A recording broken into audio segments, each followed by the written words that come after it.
മറ്റൊരു അരും കൊലയുടെ വാർത്തയിലേക്ക്. വയനാട് കൽപ്പറ്റയിൽ നവജാത ശിശുവിനെ കഴുത്തു ഞെരിച്ചു കൊലപ്പെടുത്തി.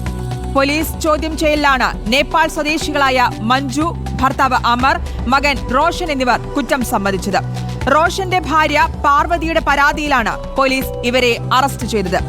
7-ാം മാസം ജനിച്ച ആൺകുഞ്ഞിനെ കഴുത്തു ഞെരിച്ചു കൊലപ്പെടുത്തിയ ശേഷം ബാഗിലാക്കി കുഴിച്ചുമൂടിയെന്ന് പ്രതികൾ പോലീസിന് മൊഴി നൽകി. എം രാകേഷ് നൽകും വിശദാംശങ്ങൾ. രാകേഷ്, എന്താണ് ഈ ക്രൂരകൃത്യത്തിലേക്ക് പ്രതികളെ നയിച്ച സാഹചര്യം? ഇതുവരെ ഈ കാര്യത്തിൽ, ഈ കേസിൽ വ്യക്തമാകുന്ന കാര്യങ്ങൾ എന്തൊക്കെയാണ് പോലീസ് പറയുന്നത്? ശ്രുതി, 2024 മെയ് മാസത്തിലാണ് കേസിനാസ്പദമായ സംഭവം ഉണ്ടാകുന്നത്. കൽപ്പറ്റ പള്ളിത്താഴെയാണ് സ്വകാര്യ സ്ഥാപനത്തിൽ ജോലി ചെയ്തു വരികയായിരുന്നു യുവതി.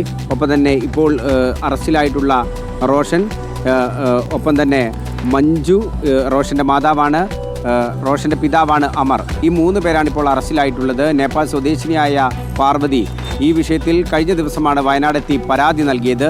ഈ പരാതിയിൽ പറയുന്നത് പ്രകാരം 7-ാം മാസത്തിൽ ഗർഭിണിയായ സമയത്താണ് ഗർഭഛിദ്രം നടത്തുന്നതിന് വേണ്ടി മഞ്ജു മരുന്ന് നൽകിയത്. പിന്നീട്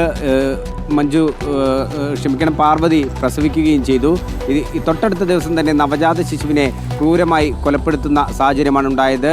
കൊലപ്പെടുത്തിയ നവജാത ശിശുവിനെ ബാഗിലാക്കി പിന്നീട് ഉപേക്ഷിച്ചു എന്നാണ് മൊഴി നൽകിയിട്ടുള്ളത്. ഈ കേസിലാണ് ഇപ്പോൾ പ്രതികൾ കുറ്റം സമ്മതം നടത്തിയിട്ടുള്ളത്. മഞ്ജുവാണ് പ്രധാന പ്രതി. ഒപ്പം തന്നെ ഇതിന് കൂട്ടുനിന്നു അമർ, റോഷൻ എന്നുള്ളതാണ് മനസ്സിലാക്കുന്നത്. കൂടുതൽ പോലീസിന്റെ നടപടിക്രമങ്ങളും മറ്റും പുരോഗമിക്കുകയാണ്. ശ്രുതി.